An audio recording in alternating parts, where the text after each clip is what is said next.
여러분은 바리새인과 세리의 기도에 대해서 왜 주님이 세리의 기도를 칭찬하셨다고 생각하십니까?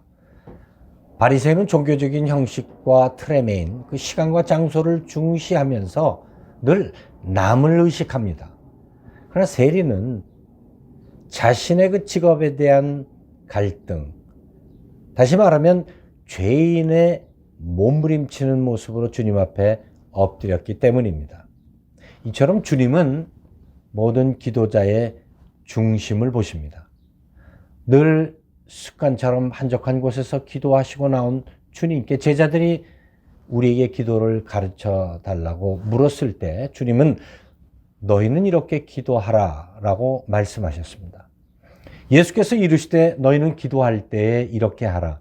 아버지여 이름이 거룩히 여김을 받으시오며 나라가 임하시오며. 우리가 잘 아는 주기도문입니다.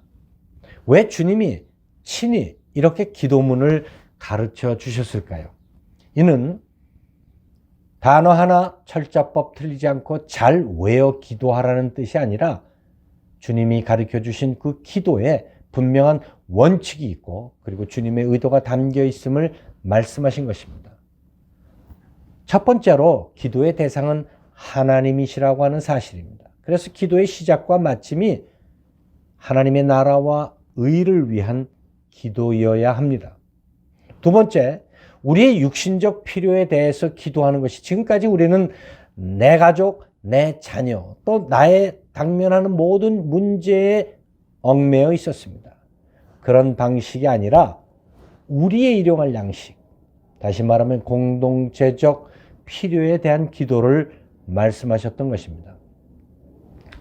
광야 같은 인생 여정에서 반드시 경험하는 그 일상의 그 필요에 대한 문제에 대해서 나 개인의 굶주림 또 나 개인의 연약함에 대한 몸부림이 아니라 바로 공동체를 향한 기도라야 한다는 것입니다.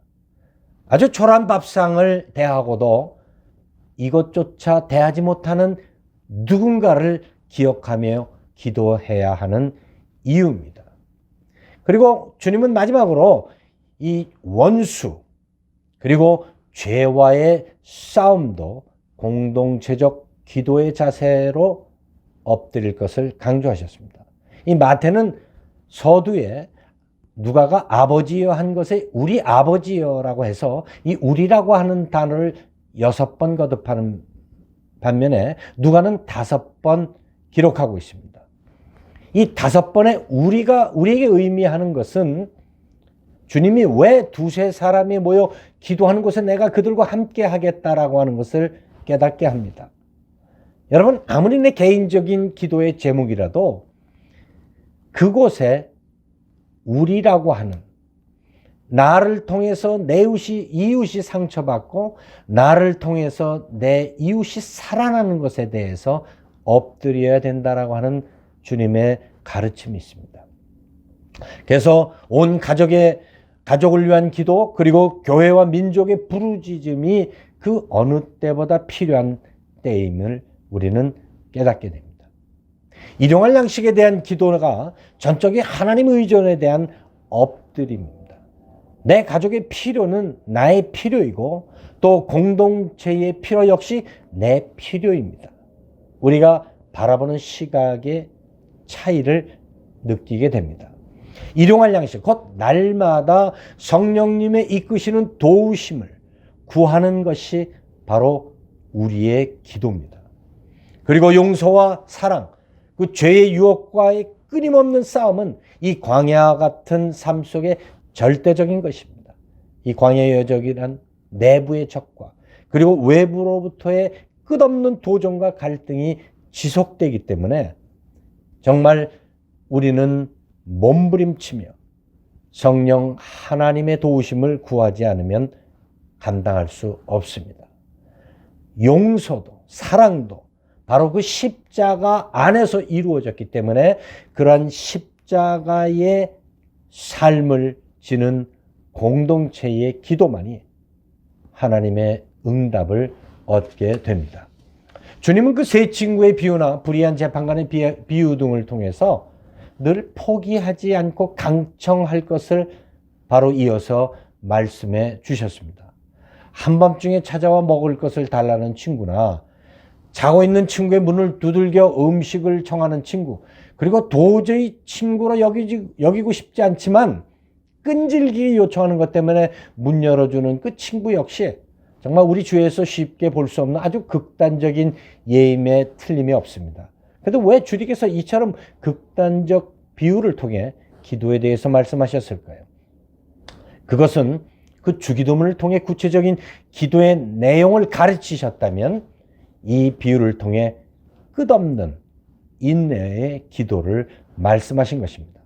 이스라엘 민족의 광야의 여정을 통해서 우리가 분명히 보고 그리고 깨달은 것은 하나님이 친히 이끄셨다라고 하는 믿음입니다. 마찬가지로 우리의 삶도 성령의 도우심과 인도하심이 없는 삶이기 때문에 주님은 이 세 친구의 이야기 이후에 계속해서 구하고 찾고 두드리라고 말씀하셨습니다. 그리고 주님은 기도의 응답의 염려는 우리에게 아무리 악한 자라도 자녀에게 생선 대신 뱀을 주고 떡 대신에 돌을 줄 부모가 어디 있느냐 하물며 어떻게 하나님께서 너희에게 응답하지 않겠느냐 말씀하셨습니다. 그런데 그 응답은 우리의 당면한 그 문제의 구체적인 해결과 또 그것의 필요의 내용이 아닙니다. 성령을 주시지 않겠느냐라고 주님이 말씀하십니다. 너희가 악할지라도 좋은 것을 자식에게 줄 줄 알거든 하물며 너희 하늘 아버지께서 구하는 자에게 성령을 주시지 않겠느냐 하시니라. 오늘 우리들은 종종 긴급한 문제의 해결을 위해서 부르짖습니다. 사업 문제 혹은 질병으로부터의 자유, 입학이나 취업 등 수많은 간구의 제목들을 가지고 수시로 엎드리고 몸부림칩니다.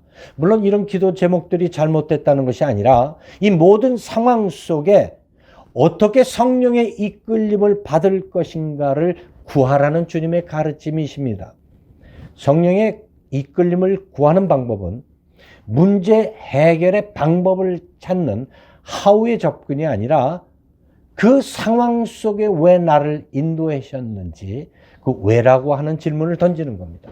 자녀 문제이든 질병의 문제든 경제적인 문제든 왜 주님께서 이런 고통을 나에게 주셨는가에 대한 그 물음은 바로 성령의 이끄심을 구하는 통로가 되기 때문입니다.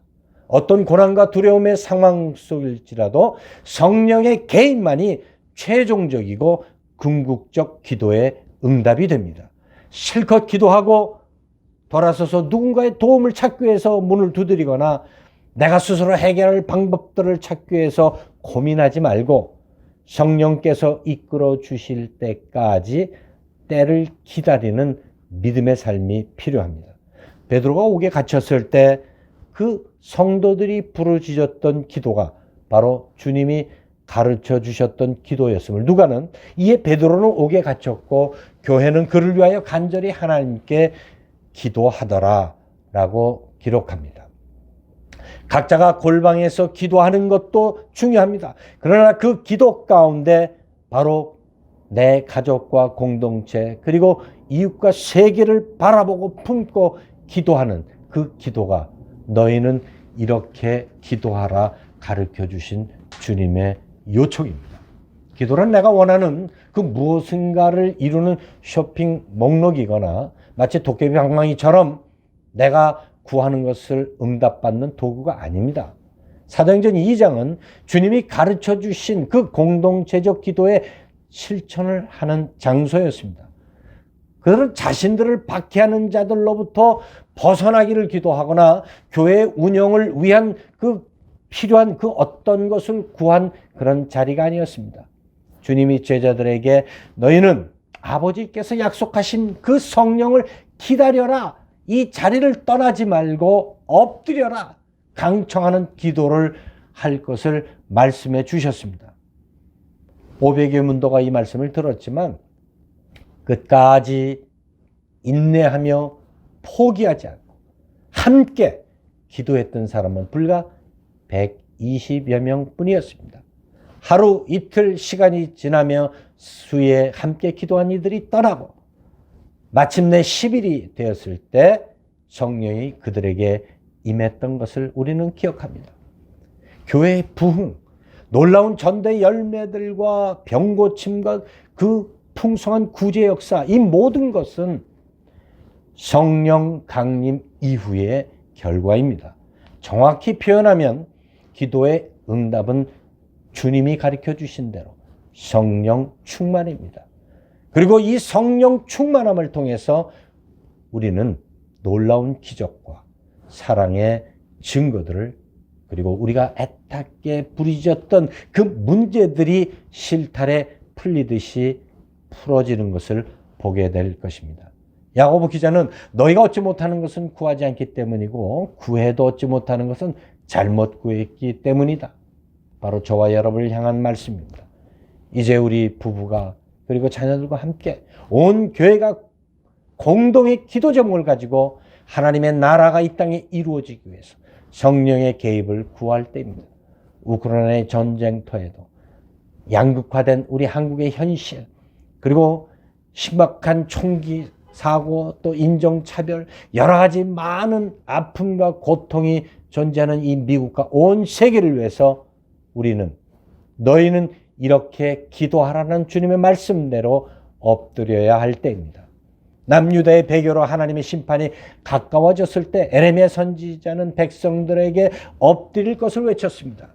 눈앞에 바벨론을 통한 하나님의 심판이 가까웠기 때문입니다. 그럼에도 불구하고 당시의 대제사장인 하나냐와 모든 백성들은 잘 될 거야. 우린 적어도 열심히 신앙생활하고 있지 않아. 우리 하나님 우리를 지켜줄 거야 라고 스스로 위안하고 자유하다. 결국 하나님의 심판이 그들에게 임했던 것을 우리는 기억합니다.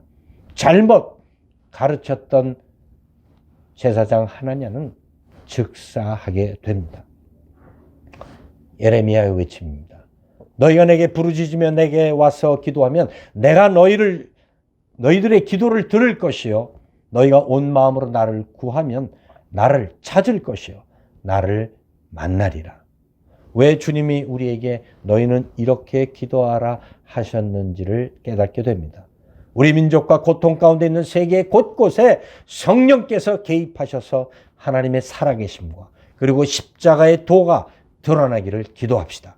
전쟁터나 기근으로 고통받는 곳에, 그리고 위정자들의 마음을 주님께서 다스리도록 함께 엎드리는 복된 한 주간 되시기를 예수님의 이름으로 축원합니다. 기도드리겠습니다. 거룩하신 아버지 하나님, 우리는 늘 내 문제, 내 가족에 머물렀던 기도의 삶을 살았습니다. 주님께서 우리에게 너희는 이렇게 기도하라 하신 그 말씀대로 하나님 교회와 이웃과 민족 세계를 바라보며 부르짖는, 그리고 이 땅에 성령의 거룩한 역사가 드러나기를 부르짖는 성도들 되게 하여 주옵소서. 우리 주 예수 그리스도의 이름으로 기도하옵나이다. 아멘.